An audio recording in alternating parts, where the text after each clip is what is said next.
Mesdames et messieurs, vous êtes le bienvenu dans ce magazine. Aujourd'hui, nous allons nous poser la question de savoir qui finance les infrastructures qui sont construites sur la route Kamoa. Nous sommes au Lualaba, dans la ville de Kolwezi. Il y a un hôpital, un internat, mais aussi une école qui sort des terres de ce côté. Nous recevons aujourd'hui encore M. Alain Chikwang, il est cadre du parti politique FIDEC, des Fifi Masuka Saini, qui est gouverneur de cette province. Avec lui, on aura tous les détails sur cette polémique des infrastructures. Il y a certains qui disent que c'est l'entreprise Kamoa qui était en train de financer, mais la réalité sera connue aujourd'hui dans ce magazine. Bienvenue mesdames et messieurs, bienvenue également à vous, Alain Chikwang, dans ce magazine. On va commencer avec l'hôpital. Il y a cette polémique autour de cette infrastructure. Le projet a commencé quand et qui finance ce projet? Merci Monsieur Dorsin Mouteb pour la question. Je crois qu'il y a beaucoup de gens qui passent sur la route à Kamoa, qui voient les infrastructures qui sont construites de ce côté-là, effectivement, comme vous l'avez si bien dit dans l'entame de l'émission. C'est la gouverneure Fimasuka Saini qui construit une école moderne, un hôpital moderne et un internat moderne. C'est bien dit, même quand on voit l'affiche, il est clairement dit que c'est financé par le gouvernement provincial du Lualaba. Alors quand nous parlons de l'hôpital, la gouvernement Masuka Saini, elle a décidé de construire cet hôpital de ces côtés-là parce qu'elle veut que la population de Kapata, Pierre Mouteba, Chivuza, Moussonoy, bypass même du côté Kamoa, puisse accéder aux soins de qualité et tout près de leur résidence. Parce que tout le temps, la population ne parcourait que de longues distances pour aller chercher des hôpitaux. Voire, des fois, la population venait en ville au centre-ville, du côté méthodiste, à la Chekamine, à l'HPK, voire même à Mwangeji, c'est un peu loin de leur résidence. Voilà pourquoi la gouvernement Masuka Saini a décidé de construire un hôpital qui va aider la population de ces coins à se soigner convenablement. Vous voyez une maman qui tombe par exemple malade la nuit, une maman qui a besoin d'accoucher la nuit, mais il faut parcourir une longue distance pour aller chercher Mwangeji, HPK ou méthodiste en ville, c'est très loin. Parce que là, quand vous levez par exemple à 1h, à 2h du matin, il n'y a pas de moto, il n'y a pas de véhicule, c'est vraiment compliqué. Voilà pourquoi la gouvernement Masuka Saini a décidé de construire un hôpital moderne pour aider la population de ces coins-là à se faire soigner convenablement. Il y aura la maternité, bien entendu, comme je l'ai dit. Il y aura également plusieurs autres services. L'équivoque est élevé aujourd'hui, donc nous savons déjà que par rapport à cette polémique, c'est la gouverneure ou encore le gouvernement provincial qui construit cette infrastructure. L'hôpital aura quelle capacité d'accueil? L'hôpital que la gouvernement Masuka Saini est en train de construire du côté Kamoa aura la capacité d'accueillir au moins ou d'interner au moins 50 malades. Donc 50 malades, ça veut dire il y a 50 personnes, s'il faut le dire. Ça veut dire qu'il y a des mamans qui accouchent, également les gens qui sont malades qu'on va interner là-bas. Donc la capacité de tout le monde, c'est 50 malades ou 50 plutôt personnes que cet hôpital pourra accueillir sans difficulté. Quand vous entrez déjà à la porte principale, il y a une réception, directement la salle d'attente, et puis la réception, il y a une caisse de facturation, il y a également l'échographie. Parce que le gouvernement Moussouka Saïni n'a pas voulu seulement que pour faire l'échographie, il faut aller loin de résidence, aller loin des habitations. Elle voulait que l'hôpital qu'elle est en train de faire de ce côté-là puisse avoir l'échographie qui va aider les mamans enceintes à pouvoir faire leur échographie sans difficulté. La gouvernement Moussouka Saïni a prévu également la radiologie. La radiologie pour la radio, bien sûr, pour les gens qui vont faire la radio dans les hôpitaux, mais qui n'aillent pas loin, qu'ils aient seulement la possibilité d'aller sur place là-bas. Il y a 2 salles d'opération. Il y a une salle qui est au premier niveau, parce que c'est un hôpital en étage. Au premier niveau, il y a une salle d'opération. Il y a également au rez-de-chaussée une salle d'opération qui va beaucoup plus aider pour les opérations sans difficulté. Il y a également de cabinets des médecins. Donc les médecins qui vont commencer à travailler là-bas, on a prévu également des bureaux pour eux, pour qu'ils travaillent dans de très bonnes conditions. Non seulement les bureaux, mais également les vestiaires qu'on a prévus, des vestiaires pour hommes, également pour femmes. Les vestiaires, c'est là où les infirmiers et les docteurs vont s'échanger.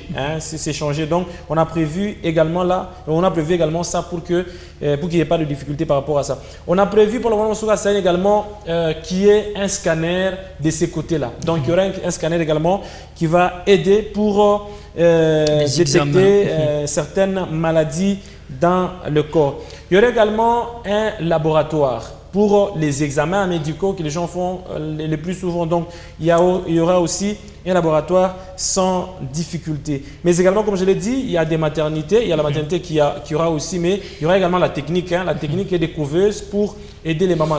Vraiment, Moussouka Saïni, la manière dont on est en train de travailler, c'est comme on l'a fait ici à la clinique moderne du Loa là-bas. La maman, quand elle accouche, elle ne va pas dormir avec son enfant sur le même lit. Donc, elle a prévu qu'il y ait on appelle ça quoi, des couvres, bébés pour aider à ce que des couveuses pour aider justement les mamans à mettre leur bébé sans difficulté là où ils doivent dormir. Alors, elles aussi dorment sans difficulté là où elles doivent dormir sur les lits. Les travaux ont débuté quand et aujourd'hui ils sont à quel niveau? Les travaux, comme les gens sont en train de voir les images, les travaux ont commencé pratiquement vers la fin de l'année 2025.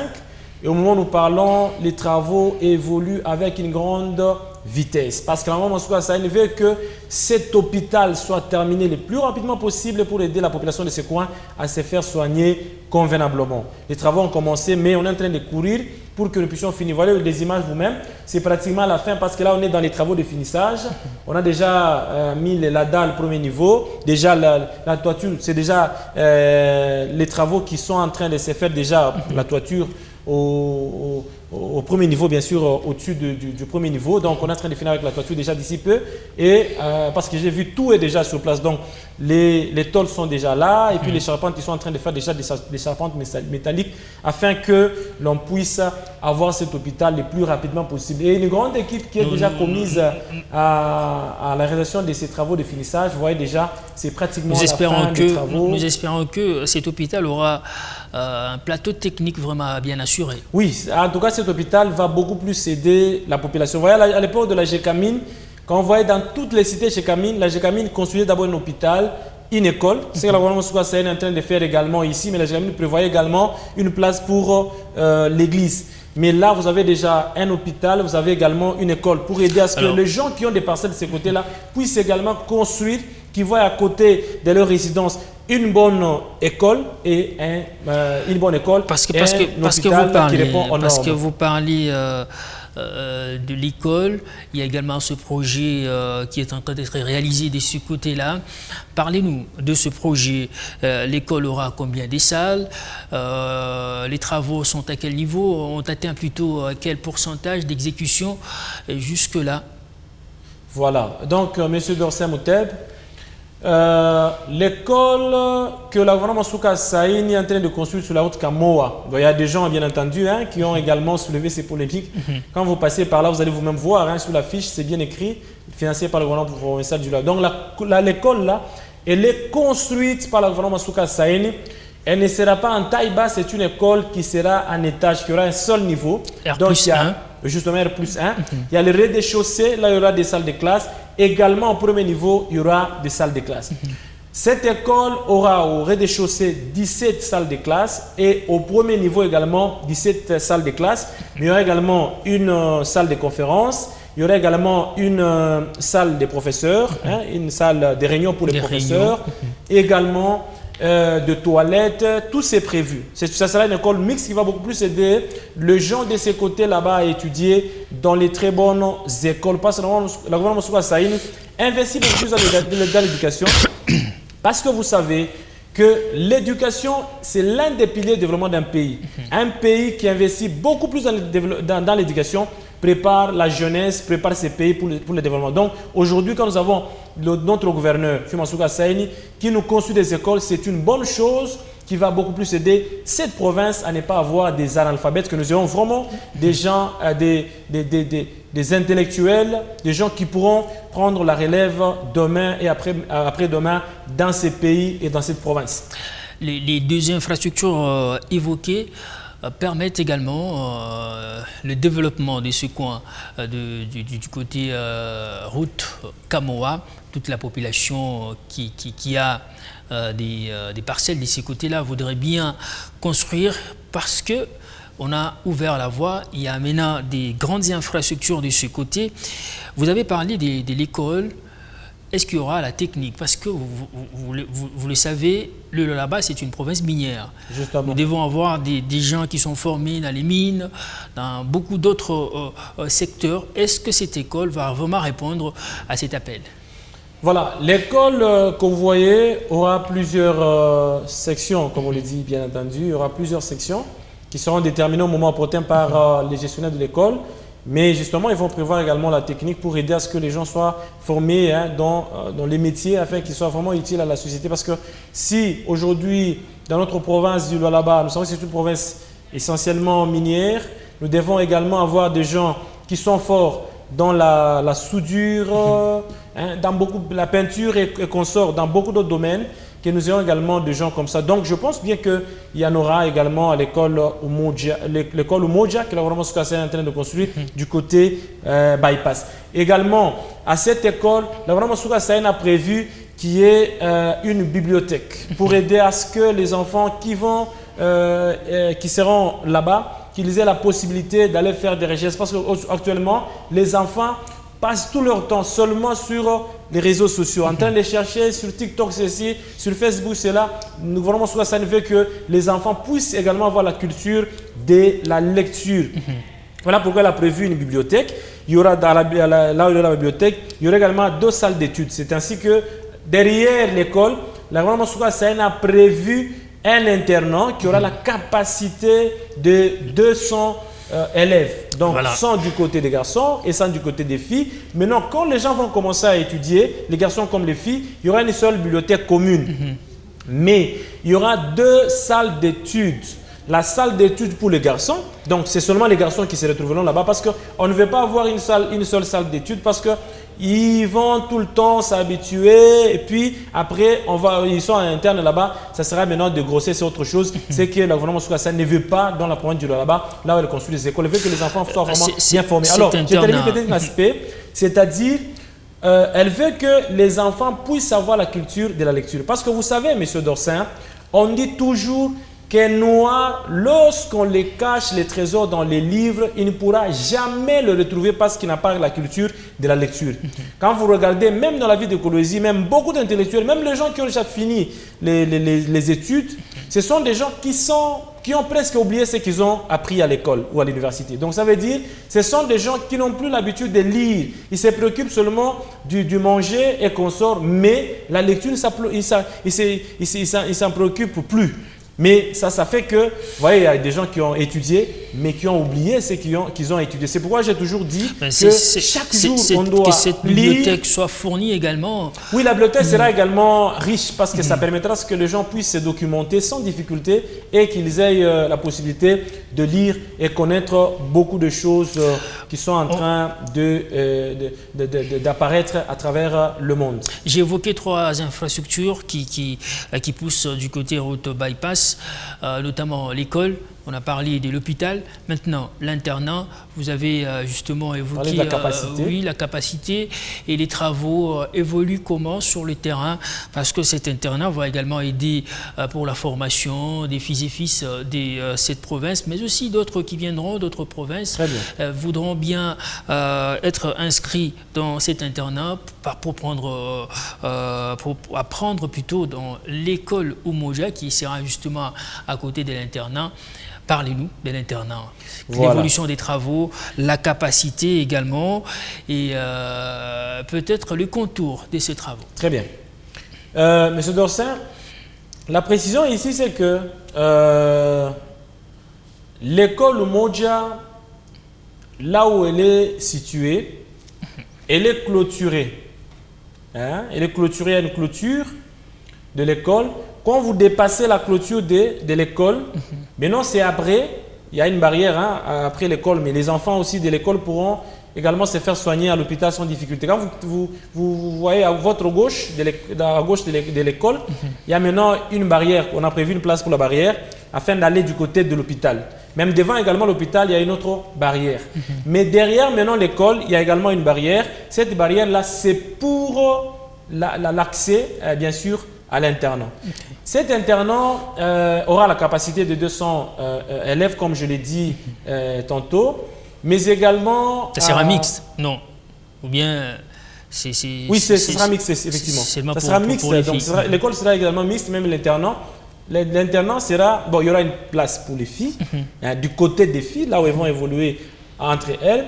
Du côté des garçons également, là où ils vont évoluer entre eux. On ne peut pas les mélanger parce que vous connaissez vous-même qu'on ne peut pas quand même créer des scandales là-bas.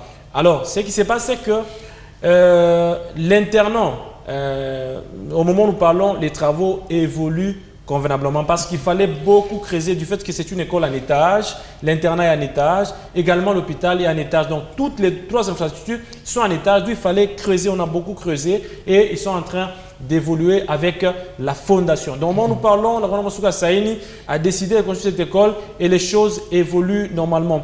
Pour des gens peut-être qui disent qu'il y a des choses qui ne marchent pas dans la province, ils ne peuvent que regarder les images que nous balançons chaque semaine, qu'ils voient que les lois là-bas, c'est la meilleure province aujourd'hui. La gouvernement Souka Saini, c'est la meilleure gouverneure parce que les choses sont en train d'évoluer convenablement dans la province du Loa-Loa. Le chef de l'État est arrivé en 2025, il a inauguré pratiquement une affaire de 13 ouvrages ici dans la province, pour parler de 13 ouvrages pratiquement, mais si les chefs de l'État revenaient encore cette année en 2026, il y aura encore beaucoup plus que ce qui a été inauguré en 2025. Donc, nous commençons à parler, les gens sans que la gouvernement travaille beaucoup dans cette province. Ces infrastructures construites du côté à Haute-Kamoa peuvent être disponibles quand?